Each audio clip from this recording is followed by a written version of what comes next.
Hey everyone, this is Dr. B, and we're doing another hot seat. Today we're doing it across the world with Josephine, and she's in Kenya, Nairobi, Kenya, outskirts a little. She'll explain. And so I'm really excited that you're here. It's so great to see you, and let's jump in. What's your question? Hi, Dr. B. It's so nice to be here. I appreciate the opportunity to have the call and also you creating your time to support women and teachers in the world and people of different stages and ages. It's so impactful. Sometimes you don't know how much life changing things you're doing, but you're really helping. I'm calling you from Nairobi, Kenya. I'm a teacher by profession. I've done my master's in education, and right now I'm doing homeschooling, and I'm having two students. That is 6 years, 9 years, and 12 years old. So Okay. my question is for the 9 years old. I'm having some challenges with him because he gets to have extreme emotions, especially when he's doing his classwork and he can't understand something. Instead of using words to let me know what exactly he's training with or struggling with, he gets frustrated and does actions that are so scary. Sometimes tearing the book, sometimes scribbling on like he's scribbling so hard on the book until the book tears off. And sometimes he stands up, throws his hands up, and when he's trying to talk to me, he starts crying. So I don't get to know how to support him because he cannot use words exactly, but his actions can tell me that he needs somebody who can understand him and help him calm down. So I don't, in such a situation, how best I can approach it. Okay, that is a big challenge.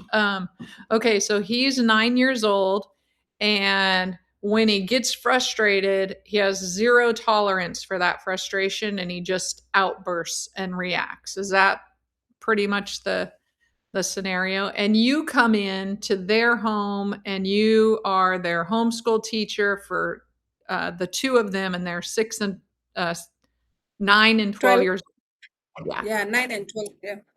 Okay. And this is the 12-year-old present when this happens usually? Yes, the 12-year-old is present, and I have been watching him. It has really been affecting him because he's kind of totally the opposite of the 9-year-old because he does his work. When he gets stuck, he calls for help. So when this is happening, I look at his face and I can tell he feels scared. He wants to help. He doesn't know how to help. And one day I had a discussion with him and I asked him because we had to stop school that day. It was so Mm, severe that we had to stop school that day before time. And I okay. asked him, how do you feel about all this? And he said, I feel sad because I don't get to finish school at some point, but I also feel sad because I want to help, but I don't know how to help out. And it really brings me down.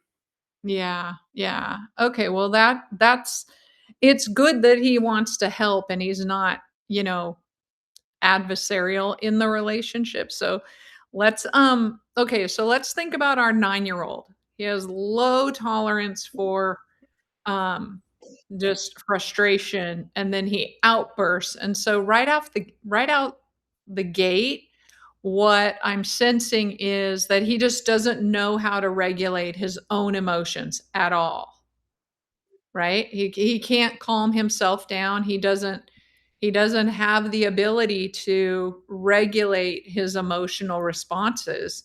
He just Sure. reacts. And when you react like that, when he goes from just 0 to boom, he's in the red zone, he doesn't have the skills or the wiring to calm back down. And it sounds like there's a number of things going on here. I'm sure some of them have crossed your mind, and we don't want this to go, we're not diagnosing or anything, but I do have some questions about maybe he gets frustrated because he's struggling with something that he knows he is old enough to be able to do, but he can't do it.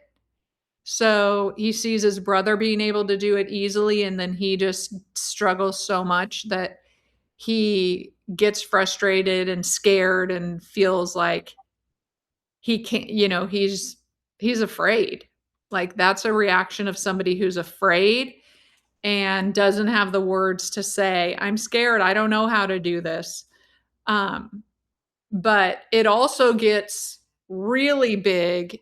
And so it becomes scary for you and scary for the other child. And I'm sure scary for the parents, or at least his mama, um, in the situation. So has anything worked? Has anything worked with him in the past? Have you been able to bring him down after or during or after one of these sort of outbursts?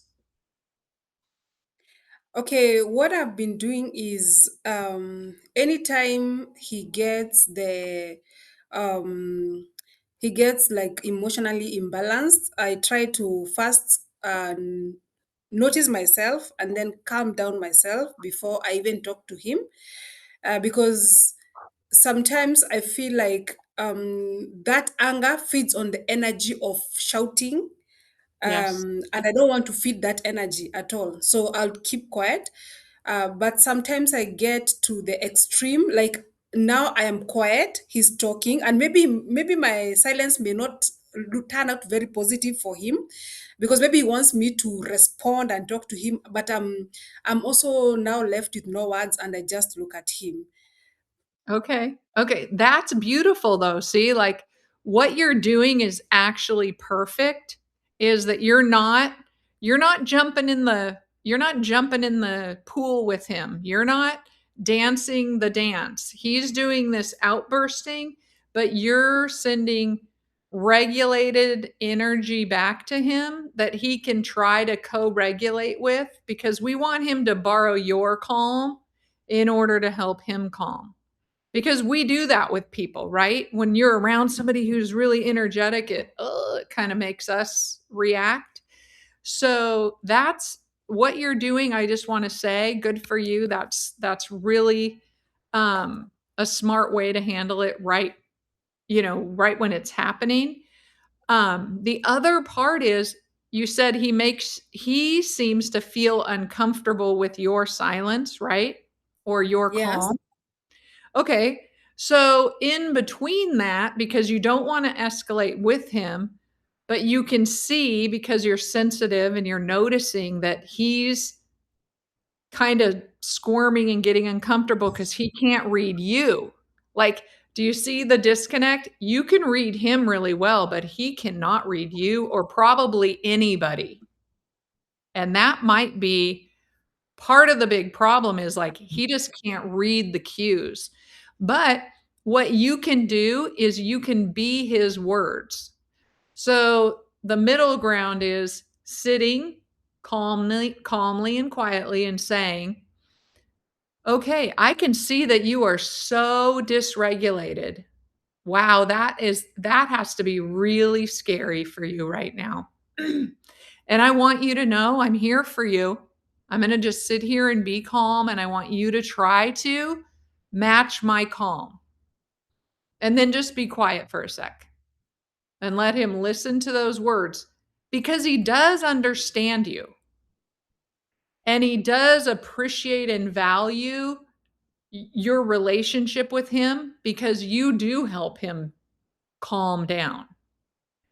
And so just, even if you have to write some notes for yourself because it's anxiety, I'm sure, producing for you to be in this big emotional outburst, just stay consistent and say, I can see you're having a big reaction, I'm going to stay regulated, and I want you to try to regulate your emotions to my emotions so we can work this out together. And see, it's going to be much harder for him to keep outbursting if you're calm. And if you're giving him the words and the process, in steps for him, then he'll be able to take them in and that starts to manage his regulating system. Does that make sense? Yeah, sure, that makes sense. Have you been able to try that before or does that work or not work or do you know? I've not had a okay. I think the what I'm learning new is when I calm down and then I'm like maybe he's doing something, I should ask him to calm down like me, and then Mhm. now we'll be on the same page. So I think that's why I've been missing it because also my calming down sometimes is so irritating for him because he's wondering what am I thinking. You see, maybe he's trying to imagine what am I thinking. But Yep. now I've learned that I need to bring him down, then ask him to calm down, then we just be quiet, both of us. Now we'll be on the same page. That one I'll try and apply and see how far it can go. I've also been trying to find out the triggers Mhm. because not all the time, it's not every day I'm struggling. So, Mm, which means there are very specific triggers. And one of the biggest triggers is that he can narrate stories, he can tell stories, but when it's about writing, that is gonna be a unique day for both of us. okay.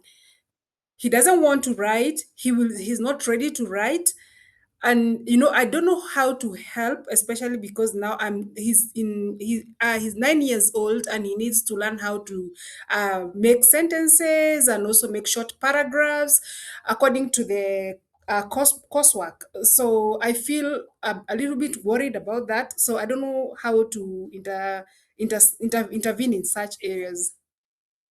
Yeah. You said 2 things that struck me in that conversation.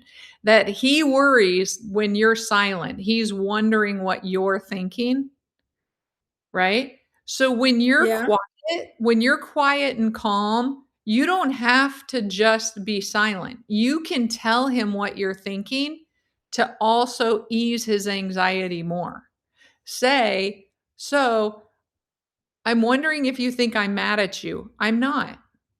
I want you I worry about you so when you're struggling so much and you get so angry. Because if you're telling him what you're thinking, then it's easing his anxiety because that's one of his struggles is not being able to read what people are thinking. So he can't respond accordingly or the way he's supposed to. So when you give him directions about okay how you're feeling and you're helping him co-regulate, remember the co-regulating to you rather than you co-regulating to him because that would send you off. um that will calm the situation down, but also then you can have a conversation about what's going on and what his feelings are because he's never going to be able to um not react until he understands that he also has the power to respond differently. He can just respond differently. And that's what we want him to learn is you don't have to fly off the handle. You can actually take a breath, get calm and find your words because he has words. He's a communicator. He just can't communicate in writing, right? Is that Yeah. So, and then the other thought is, and this is something that as his teacher and as an educator, I know you to be a very, very competent educator, and you probably have some sense about this, then that potentially he may struggle with learning differences. And writing might be a challenge that he's gonna really need some bigger supports with, and we have bigger supports with. I'm dyslexic, so, like, I understand this, and writing was a very big challenge for me, and when I was 9, the idea that I could just write sentences and paragraphs off the top of my head was also an impossible thing for me to imagine. But today, we have lots of accommodations for kids who learn differently. And if writing is a challenge that his brain is not going to be able to what? It doesn't feel good to not be able to express yourself in writing when you know you have something to say, but it doesn't come out when you write it. Because I've felt that way before. I know exactly what that feels like. And when I learned how to use a keyboard on a computer, my world just exploded. I was totally able to get my ideas out. It was like a whole different channel of my brain opened up. And still today, if I have to write it with a pen and a piece of paper, I just think, it doesn't express anything about who I am. And that's frustrating. So, what do? I use my resources and tools to make me be able to produce the best work I can produce. And that's by using a computer, a keyboard. The other thing that he could have access to is text, speech to text, where you literally talk into a microphone and it writes it for you on the computer. And then he could go in and read it and then change it how he wants to, but just by making edits rather than having to write every single word. Because every time he writes the next word, it confuses the thought that he's trying to put on paper. And so these are legitimate questions that you might want to talk to his family about in terms of having some assessments done to see if he has some learning challenges or differences that need um, real accommodations, like either text to or speech to text, or a computer keyboard, or somebody to be a writer for him. Even in college, there were certain classes where I had a note taker. Somebody else wrote the notes for me that then I could look at later, because it was I couldn't listen and get the note and get the notes down at the same time. It just confused me more. Now I've gotten much better because I've done this for decades now, but he's only 9. He's at the beginning, and I often look back and think, "Oh, no wonder I was so confused, no wonder I was so um confused by that." So, it just is does that land? Like, do you have a relationship with the parents that you could suggest maybe having some formal assessments done?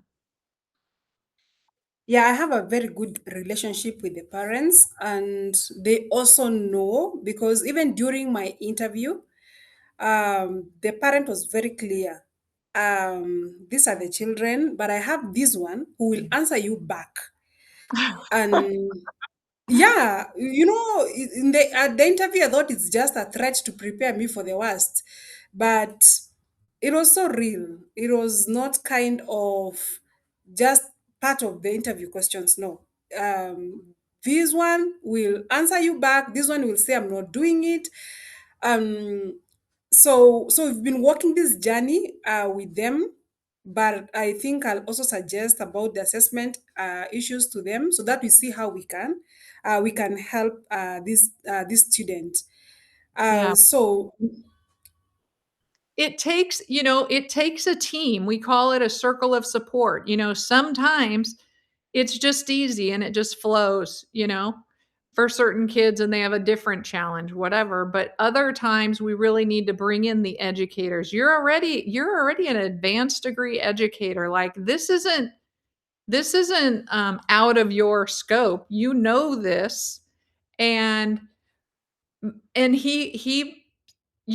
his mom and dad and family are experienced with him. Like, they know this. There's something going on differently for him that requires a different way of doing things, and we need to bring in more professionals in order to make what's called an individual education plan, an IEP, or an individual plan for him, because he does it differently. And that's not a bad thing.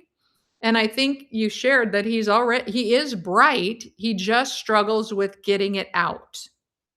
And that's very common with dyslexia 1, but other, learning neurodiverse brains, different brains operate differently, and sometimes that can be very frustrating.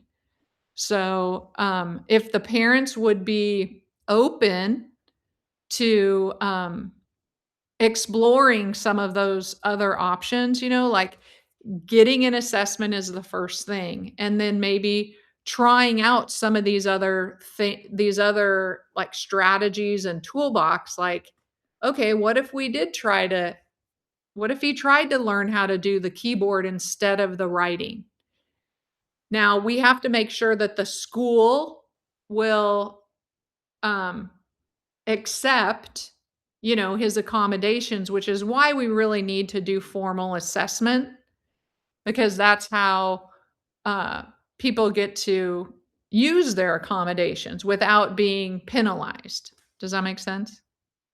And I Yeah. want to say this too, Josephine, because this must be a really big cultural shift for you as well. So, can you share a little bit about that story with us? Because I'm so curious if this were happening at the neighborhood school in, I don't know, Faraha or somewhere, or one of your kids' schools, what would it be like? What would happen instead? But I know you to be I mean, yeah, just what would happen? I've handled cases of children who have irregular emotions. That like they can't regulate their emotions. But honestly, this is to the extreme. Okay, because Okay. for the African children, there are different ways of correcting that. One, teachers are strict in Africa. So how we are getting the information? I'm I'm I'm lucky. I've had my master's from the US, so I'm able to apply both the African way and also the international way. And how we would do it in Africa, one, um, just at the look of things, the child calms down. Okay, so there's no safe space to express the emotions in most African setups because children don't have a say. They follow instructions and they have to follow instructions. We don't negotiate about instructions, okay?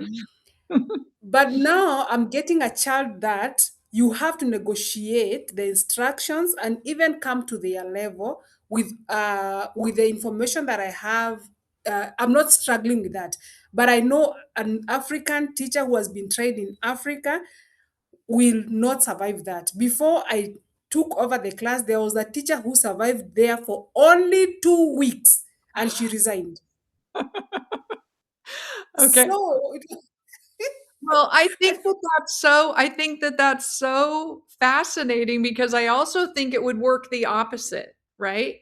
Like if I went and tried to teach in an African school and I'm like, "Oh, are you having big feelings?" Oh, it would all fall apart, right? Really quickly. They would run me nothing will work. around, right? Nothing will work. Background really matters. So there Yeah. was this teacher who was there for 2 weeks, and we were reading a book together. There's the teacher and the student book, and then there's this word that I read wrongly, and the child corrected me, and I accepted the correction. And then he was like, "That's what makes you different. You can take corrections from me." Okay, it was not a big deal for me because I know nobody is perfect, and also because of the language barrier, the American English and the Kenyan English. I know something is not just adding up. So I don't know why it would be so hard for me to take corrections from me, but he was so impressed. And he said, "That makes you different from the other teacher." He could Yeah. not take corrections from me, and he made me say the wrong word for 2 weeks, and I had to say the wrong word.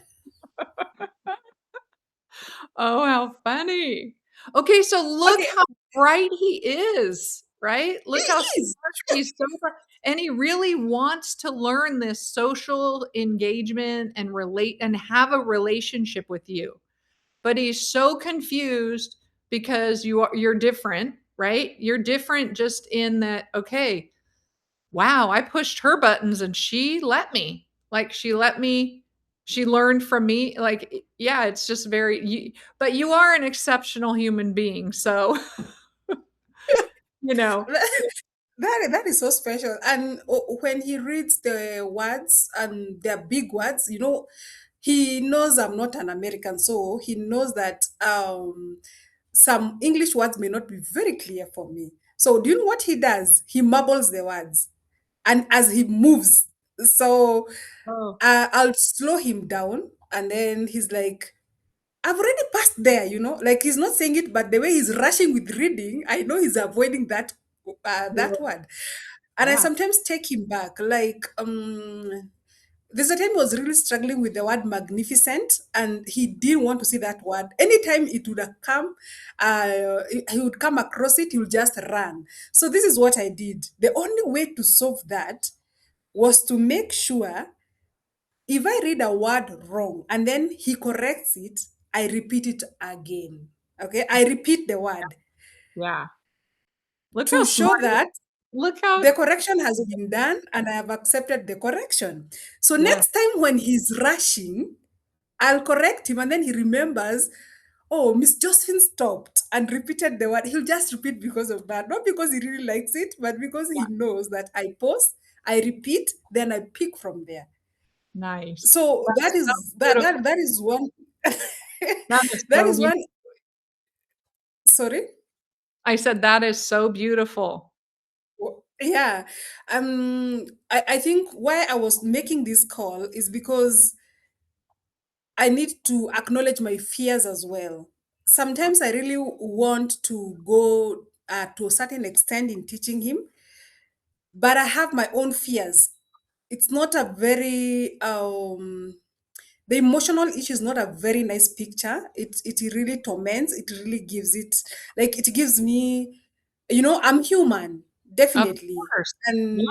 Yeah, and yeah, I can see what is happening, and I feel like I wish I can take you and put you on my laps and calm you down, but it's not gonna work because you're above that age. You're not a toddler, So a toddler, you can just bring yes, them to your chest. So sometimes it gives me worry, and sometimes I even if I want to teach him something and then I know it's going to trigger him, and I feel like I don't have the right stamina, I'd rather skip that thing that day. You see, that's how it's affecting me. And that's yeah, why I said I have to call you and get to see and get to know how best can I approach this. Because it also means that I have to choose, like, I need to be very careful with my steps. I wouldn't want him to have a meltdown today, a meltdown tomorrow, a meltdown the other day. I don't think that's fair for him. no, no, So that is why I felt like I needed some intervention from you, because you are exposed in clinical psychology and resilience and trauma. And it's good when I also get to get someone who's experienced who can support me as I try to shape this human being to a better person in the future. yeah. Well, And you're I have a question. yes. You mentioned about typing. At his age, they're not allowed to use the computer. And That also their screen time, yeah, and their screen time is limited. So he can't type completely. He'll start typing at the age of 10 okay, and he's 9. and he's 9. So probably Okay, maybe I write for him or something, but typing, he's still not allowed to use a machine. okay. So this is also one of the reasons, and because his parents are American, and, you know, where does the rule that you're not allowed to type come from until you're 10? Is that where does that rule come Here, from? here in Kenya, if they have Oh, to join an international school, they only start typing at grade 4, not the elementary classes. okay. And is Uh, your tutoring linked to the American school? I mean, yeah, you're I'm using the American curriculum. Yes. Okay. So this is where in an American like um accommodation would come into play where we say, "Oh, you have a learning difference and we have a diagnosis for that." So we make an accommodation that, "Oh, because you can't write, you can do this and you can start earlier." And that makes it a legal it makes it a legal curriculum change. And we do all kinds of curriculum changes for kids in schools that are based off of their um, ability, right? That are based off of if they have a learning disability, if they have a physical disability, if they have some sort of a challenge, we try to meet that need. And I know that that's different than in Kenya, right? But at the same time, he his parents could access getting a professional US, assessment done, right? An American assessment for learning, like his learning abilities, whether it's math, reading, writing, all the things, and then start to build a team that supports not just you, like you're not the one person who can solve this whole problem. So right out the gate, Josephine, you have to realize you are doing an amazing job and wow, you probably are saving his future. But at the same time, you're right. You can't be the only one, and it is impacting you. And that's not fair either. So we have to protect you and we have to keep him moving. And he takes a team. He's going to take a team, and his family has to be involved in that team significantly because they're really the ones who are in this for life, right? So if there were other people involved in supporting him and you were allowed to do the things that like, oh yeah, you could just write for him. That would settle a lot of things down, right? Yes. And then and that's a perfectly legitimate like that's exactly the kind of educational intervention that we want for kids to be able to have in order to be successful. Because lots of people can be successful even if they have to do it the really, really hard way, or they can be okay. But what if we give them one tool and it makes it amazing for them? That's what we're creating for him. And he's in a position and I don't love this. Like this makes me sad, but it's also a cultural thing. Like I want every kid to have access to those differences if they need them and, want them, but it works differently because culturally in Africa, there's a different system, right? And it works and it's still loving because I know your kids are all raised in African schools, but at the same time, they're very respectful, they're very smart, they're very, they're amazing kids. So it's not like, oh, the Africans do it wrong. It's just Africans do it differently than Americans, and maybe the Americans do it wrong. Um, you know, but you're merging these two worlds. I mean, you're literally the translator of two cultures, right? The American education system and the African education system. Like, that's amazing. I mean, that in and of itself is amazing, but that's exactly what this family and American schools, need for kids who are living in Africa, but at the same time going to school through an American program.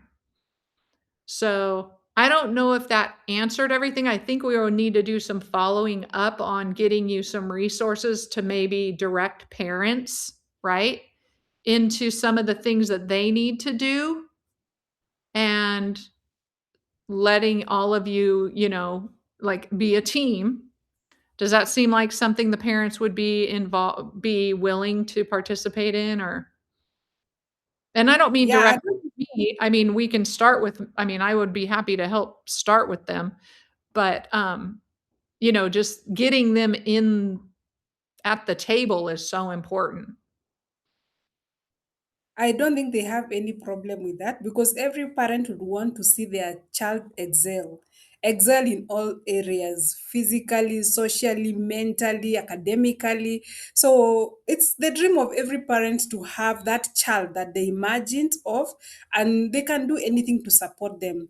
You Yeah. see, if you want to know they are willing to support their child, if a teacher could work for 2 weeks and leave, it means they saw it was not working and it's not helping. So they let the teacher go and they look for another teacher. Right. Okay, so that means their interest is with the child. That is Yeah. where they're interested. So I'm very sure they would be willing to accept assessment in the right, if I Yeah. do it in the right way, because sometimes being told your child, let me say, is special.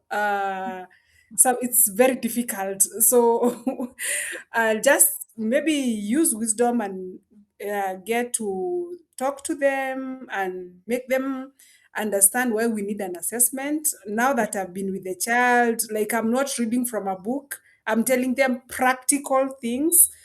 And sometimes they've seen how far we've gone with the issue.